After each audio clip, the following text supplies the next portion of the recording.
Welcome back to the ONJ YouTube channel. I'm your co-host Jeremiah. I'm your co-host Orlando. I hope everyone's having a good day, good night. Like we said last video, this is post Hornets versus Heat. Heat win by a whopping 27 points. Total score 144 to 117. Uh, the battle for Terry. Um, yeah. Uh, what you got? Um, when we sit here and watch the All-Star game and people complain because there's no defense being played, we literally just had that All-Star game in the regular season, but with rookies. Wow. Because Talk about I it. mean, majority of these teams are rookies, so but Yeah. like there was absolutely zero defense being played this game. I don't know if I could say yeah, yeah. I see Bro, what you mean. I see what you mean. 144 points, Yeah. 144 points. That's kind of crazy. I ain't gonna lie though. Yeah, I see what you mean. I see what you mean. That is a lot of points to give up as an NBA organization, right? But just watching the game, you could just see the levels between the two squads. Like I don't know. With Charlotte, I barely saw any sets being ran. I'm gonna be honest. The most amount of sets I saw ran was, and anybody could correct me if I'm wrong, but from what I saw, like what I remember from the game, because it was a blowout most of it, but coming out of that halftime, like trying to, like you're getting beat kind of bad, the first half. What? Yeah, you were getting beat pretty bad in the first half, so you want to come out and set the tone and try to correct some things. So, you run a couple sets, for Knipple, Knipple hits a couple threes and that kind of gets it going. But then you kind of like revert back to your old habits of like no offense essentially, right? So that was kind of yeah, that was kind of tough to see.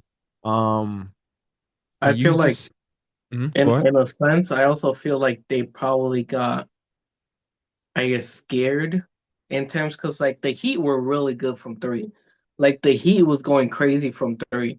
They It were. was very rare to see them miss. I think they were got the stats here, 44.4% from three Mhm. compared to the Hornets 39. I feel like the Hornets, looking at the Heat, were on a roll from three. I feel like they were just like, we have to shoot the three at this point. Right. Yeah, it was just yeah, it was that. But then I mean, you just you see the different levels of play, right? Like with the I mean, Heat, they that's run them. sets. They run sets. They move the ball. They set off ball screens. They, they, You know, they have their exposure, bro. Like but this is they said this was like what his 18th season as the coach, something like that. right. Come on now, you don't just make it 18 season if you don't make your team run plays. But I thought that should be like the basis of any coach, though.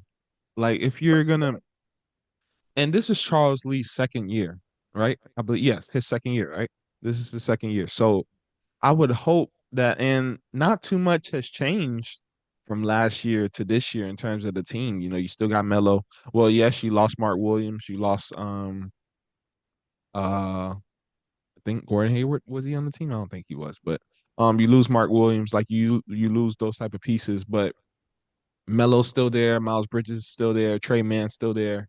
You gain Colin Sexton, that's a new guy, but Miles Plumlee's still there, so those guys are still there. So I would assume like there's some type of like offense being like ran or like some progress from last year to this year. And also you still have Brandon Miller as well, who was injured also. Oh, go ahead. The way I view coaches, Talk about it.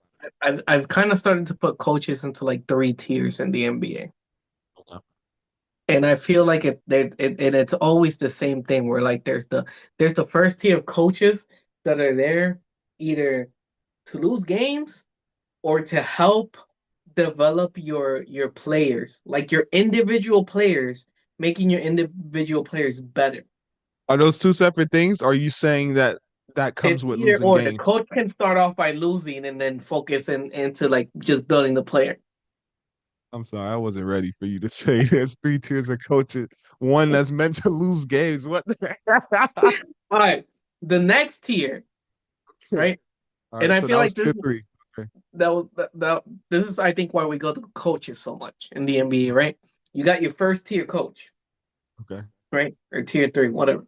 The next tier, you have what I like to call the mediocre coach. Okay. And it's coach that's gonna take you to the playoffs, but you're never gonna get to that high seeding. Hmm. And then you have your all-star coach, which will are your championship level coaches, your top three in your conference type of coaches. So I think there's levels to this. And that's Okay. why I'm saying not every coach, because if you look at NBA games, not every coach starts running plays. And if they run plays, it's like one or two or three. And that's why I think there's levels to how these coaches are. I agree. Okay, I like that. Like that. When you said tier two, when you started talking about coaches that will get you to the playoffs but won't get you to that next step, I instantly thought of like maybe that's what Denver was thinking with Mike Malone, right? Like maybe we won't get it.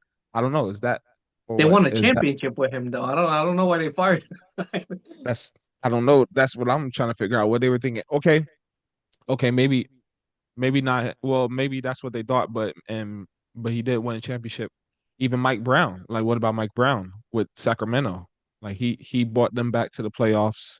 Pretty much, yeah. Like he pretty much like resurrected that franchise essentially. Like they weren't Yeah, they weren't sniffing the playoffs until he got there.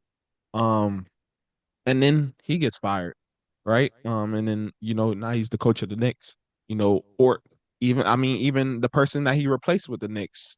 Can you say the same for Tom Thibodeau? Like I don't know.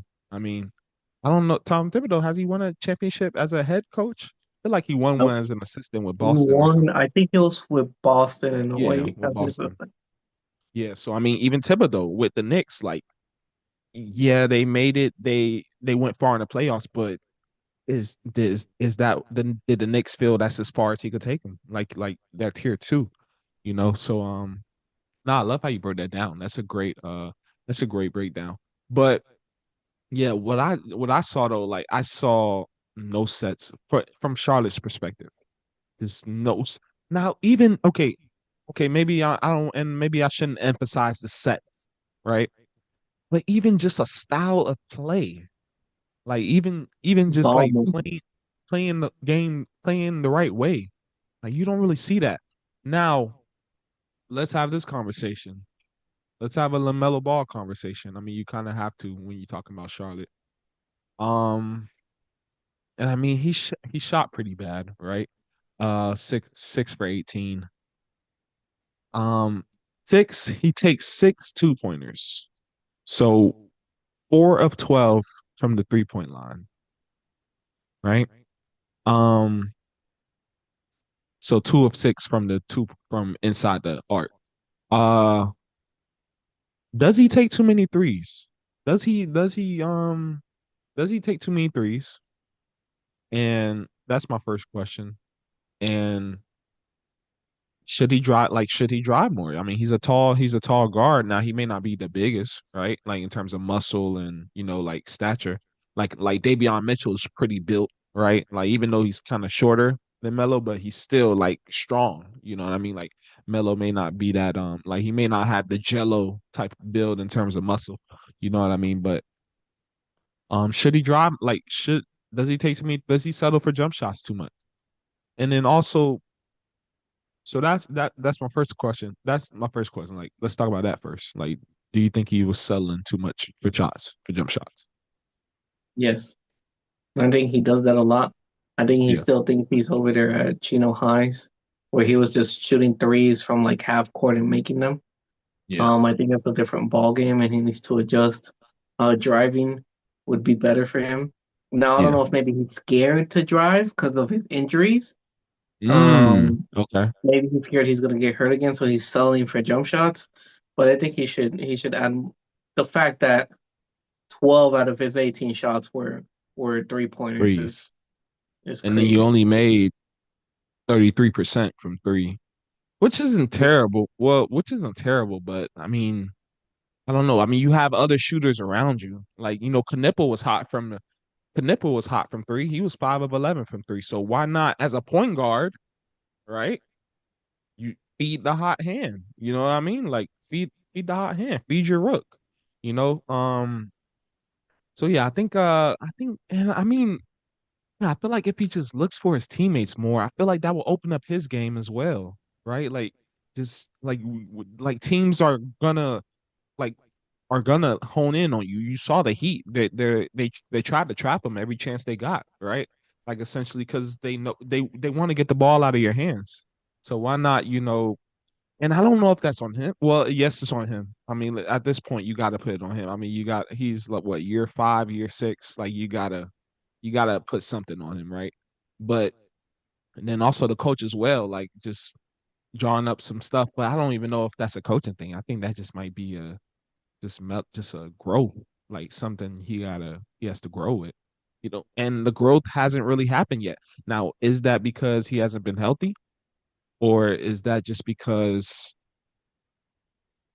accountability, right? Like he just hasn't been held accountable. Like you could go either way, you know. I agree.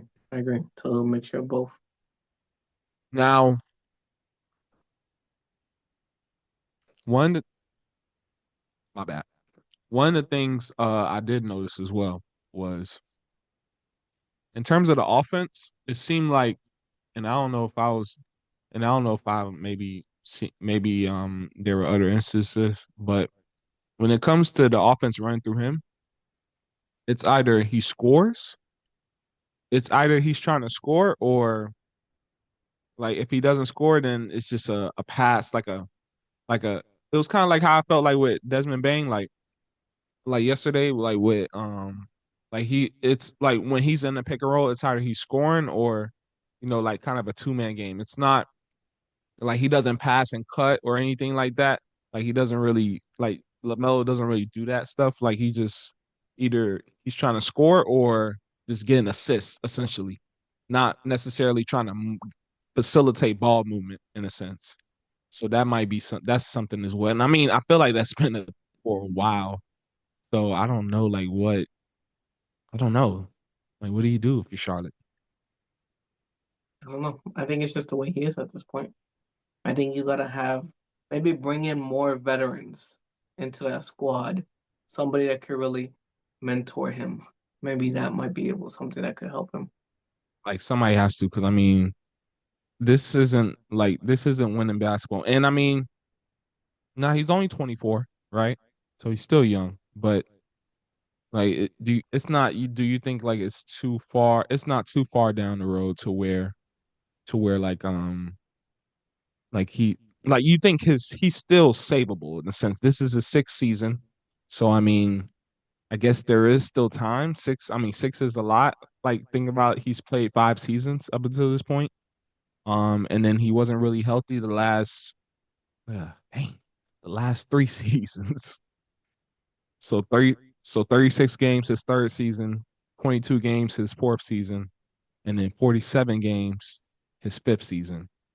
So I mean, he hasn't really been helped. So maybe I don't. It's just I don't know. And I mean, the reason like I'm talking about him a lot is because he's their best player, and the ball runs through him. Essentially, the offense runs through him. So it's like there's got to be some growth there. So Maybe that's also the issue that he's been the main player since he walked in, and I okay, can't recall if he's had a mentor on that Hornets squad since he's walked in. So yeah, walking because in and being the man, like it's nothing's ever gonna change because you've been the man since you walked in. yeah, because I don't really know if like I don't know the type of relationship him and Terry Rozier had. You know, like I don't really like I don't know like because I mean that was always a weird backcourt to me, just because Mhm. of like Why sorry. you laugh? You, bro. It's you, bro. Ooh, composure.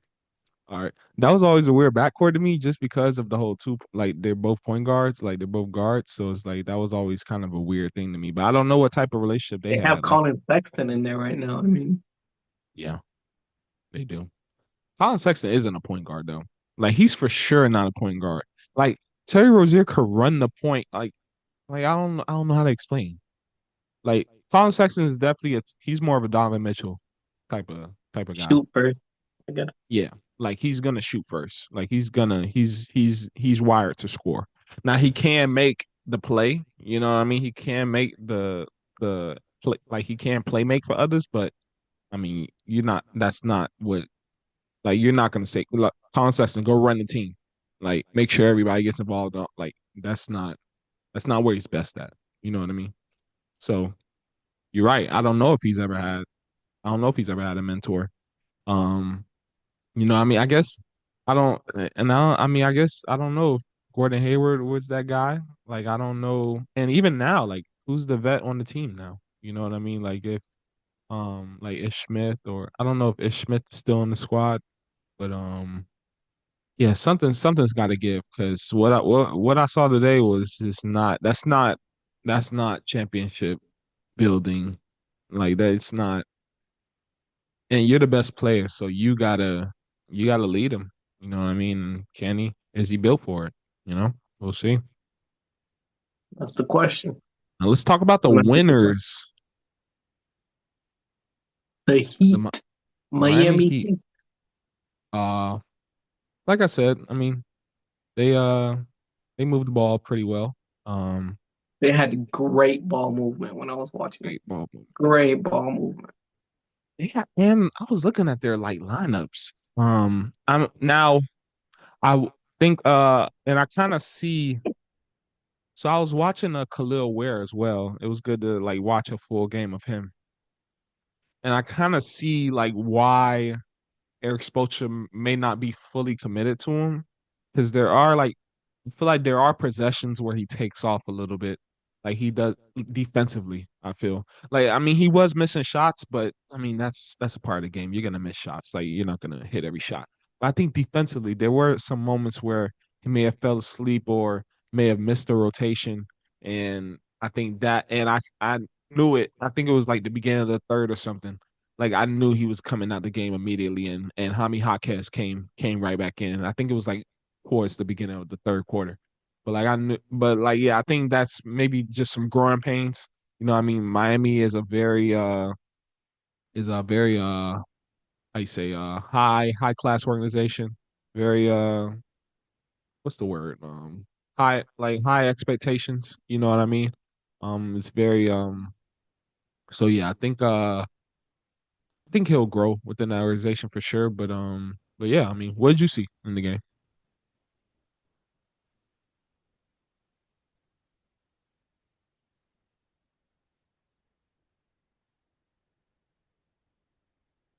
Are we back? Should be good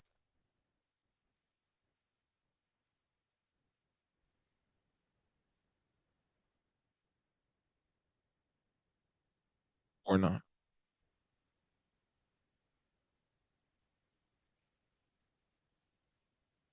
Yeah, so I mean, I could kind of see where you were going with the Cal thing.